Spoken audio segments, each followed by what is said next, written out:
English story. Lucas had been a very wealthy farmer, but he had not managed his farm wisely and been a very careless with his money.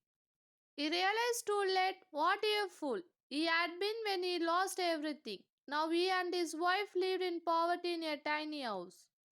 Their life was constant struggle. They had always prayed for a child, but during the years of wealth, God had never listened. Now they were poor and had nothing, and his wife gave birth to a baby daughter. Oh, what are we going to do? His wife cried. We don't have food for ourselves. How are we going to take care of this poor little stranger? We will find a way. Lucas said she is a gift from God, so he will help us find a way. But first, we must have our Christian. We must ask someone to be our daughter's godmother. They had no relatives in the area, so Lucas went to ask their neighbor's wife.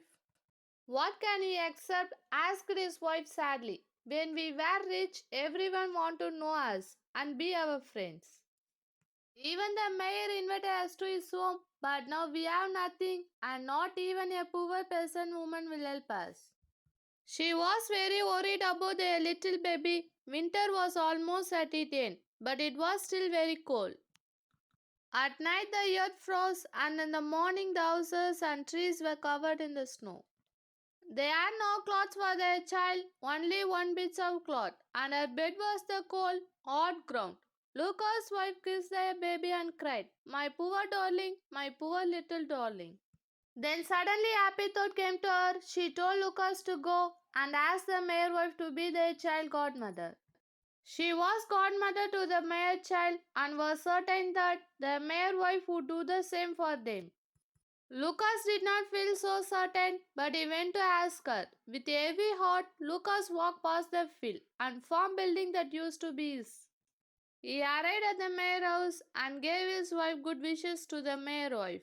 He then asked if she could be a godmother to their child. You know how all things are at the moment, she answered. Everyone struggling. I cannot offer to help someone as poor as you. Why are you asking me anyway?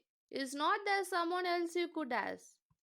Well, my wife is godmother to your child, he answered simply. Oh, I see. So this debate that I have to repay is it? Was her angry reply. Is that the only reason your wife agreed to be our child godmother? And tell me, what help is your wife to our child now, when you have nothing? How dare you come to my home and insult me like this? I would not be your child godmother if you paid me in gold. Lucas left in tears. When he got home, he described what had happened at the mayor house. His wife was desperately unhappy, but he told her not to be discouraged. He was going to take their child to the christening himself and ask the first person he met on the road to be her godmother. His wife, crying, wrapped the child in an warm blanket to protect her from the winter winds and put her in her father's arms. Lucas dressed as warmly as he could and started on his journey. He carried his baby sadly but proudly along the road. After several hours, he saw an old woman dressed in wool, torn dirty clothes, walking very slowly on her old bent legs. He hesitated for a moment and then walked up to her, explained the situation, and asked her if she could be a godmother to their baby. The old woman smiled warmly, took the tiny baby in her arm, and said, Yes, of course I will. It will be honor to be godmother to such a sweet little baby, whose father loves her so much. They continued together to the church. The priest was just getting ready to leave when his assistants hurried up to him and whispered that some people were arriving. Oh no, said the priest, who wanted to get home for his supper. Who is it and what do they want at this late hour? It's only Lucas, answered his assistant. As they approached the church, the godmother saw that the assistant was whispering something unkind to the priest. So as they entered, she pulled from her old dress a golden ducat and pressed it into the priest's hand. The priest was amazed. He looked at the ducat, then at the old woman in her torn clothes. Then they quickly whispered to his assistants to prepare for the baby christening. The christening ceremony that followed was suitable for the wealthiest merchant. The little girl received the name Marshika. After the christening, the priest walked with them to the door of the church. His assistants walked with them all the way to the gate. Hoping for a nice reward, the old woman gave him a golden ducat, which he received gratefully. When Lucas and the old woman reached the place where they had first met, she handed the baby to him. She then reached into her pocket and pulled out another golden ducat, which she put inside the baby blanket. She smiled at Lucas and said, "This is my gift to your child. This will provide enough money to bring her up well and give her everything she needs. This child will bring you and your wife great joy and comfort. And when she grows into a woman, she will have a long and happy marriage." The kind godmother then touched the ground, and suddenly a beautiful rose bush appeared, covered in sweet smelling flowers. Lucas bent down to admire the lovely flowers and then turned to thank the old woman. But she was gone. He was amazed and confused. "Goodbye," he called. "Thank you, kind godmother." He stood there holding little Mishika, looking all around. He would probably have stood there for hours if Mashika had not started crying for her super. So he began walking, and as he walked, he thought about all the wonderful things that had happened to him that day. At one point, he stopped and felt in Mashika's blanket to make sure that the kid was still there and that he had not dreamed it. He took it out, and suddenly it became a 10 ducats and fell out his hand all over the ground. Again he stood there not speaking, full of amazement. He gathered the ducats up, laughing, put them in his pocket, and almost ran with Moshika back to his home. Lucas' wife had been waiting anxiously at home, angry, thirsty, and cold. There was no food in the house and no money.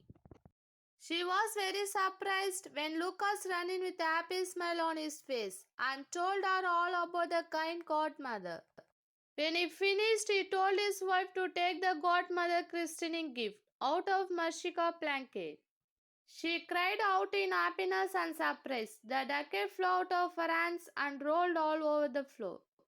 They both began to pick the ducat up, but wherever there was one, another 10 appeared. In the end, there was a beautiful golden pile shining in front of them. They fall onto the floor laughing and crying at the same time. Then Lucas' wife was suddenly full of fear. Could this money be an evil curse? Maybe the woman is an evil spirit who wants to buy our souls. Lucas laughed. "Don't be silly." He told her what evil spirit would go into a church. But Lucas knew this godmother was not an ordinary woman. Maybe she was good spirit sent by God to help them. He wants his wife. However, that they must guard their secret. He then took one ducat for the mayor to change so he could buy egg, flour, bread, and milk. When asked his wife what else he should buy, she immediately answered, "Our land, our house, our animal, our field." Tomorrow morning, Lucas replied happily. Then his wife became very serious and said, "But Lucas, please manage them more carefully this time." Lucas took her in his arms and told her quietly, "I promise to do this for you and our child. I have been very silly and caused us much unhappiness and worry, but I have learned my lesson. Please believe me." He then left to get their supplies. While he was out, his wife sat holding her baby and dreaming happily about their future. After some time, Lucas returned with the mayor's servant, who was carrying a bucket of fresh milk, a basket of eggs, and some wonderful cakes. "The mayor wife sent her good wishes to you both and has sent me to help you in any way I can," the servant told her. Lucas' wife thanked her and watched as the servant then began preparing a fine soup for them on the fire. Lucas had also bought 3 soft feather beds, which he put by the fire. The next day, Lucas went to buy back their farm. The mayor's wife was extremely curious to know how Lucas and his wife had become wealthy again since his visit to their house the day before. So while Lucas was out, she visited his wife and asked questions, but Lucas' wife did not give away the secret. She just told her that Moshika godmother had very kindly given them enough money to help them start again. After the mayor wife left, Lucas' wife sat by the fire, thinking about the kind godmother. She thanked her for giving them a chance in life. Lucas did buy back all their property and this time he managed it wisely. He built on some solid farm building and a beautiful house for his family. He bought the very best animal. And in the fall his field were full of healthy golden wheat and corn. His farm became the best in the region. Lucas and his wife were loved and admired as they were good neighbors, generous and helpful to any poor farmer who was having bad luck.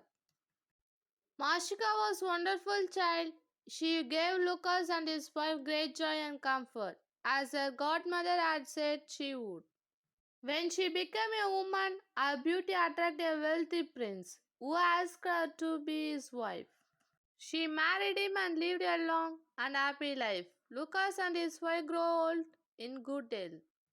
In the evening, they often sat by the fire and talked about the time when the kind godmother appeared and changed Lucas' luck.